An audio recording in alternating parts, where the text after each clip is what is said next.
Hello everyone, I am Kamaljeet Kaur from BALLB and I welcome you all to the next legal update of Mary PLI Legal Bulletin. The topic for today is international extradition. International extradition is an important legal process in global criminal justice. It allows one country to hand over, surrender a person accused or convicted of a crime to another country for trial or punishment. This helps country fight crime that goes beyond borders such as fraud, terrorism and cybercrime. Let's focus on basis of extradition. Extradition is mainly based on mutual trust and cooperation between countries bilateral and multilateral territories. Customary international law. It is also supported by global organizations like the United Nations. Let's talk about the key principle of extradition.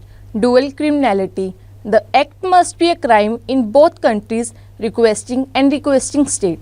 If it is not legal in one country, extradition cannot happen. Rule of speciality. The accused can be tried only for the offence for which extradition was granted. This protects individual from unfair prosecution. Let's see the challenges in extradition. Extradition faces many legal, political and human rights issues. Some countries refuse extradition if the person may face death penalty. There is a risk of inhuman or unfair treatment. These refusals are based on human rights obligation, political offense exception. Countries may deny extradition if the crime is considered political in nature. Delay in process. Extradition often takes a long time due to court procedures, judicial review, legal documentation requirements.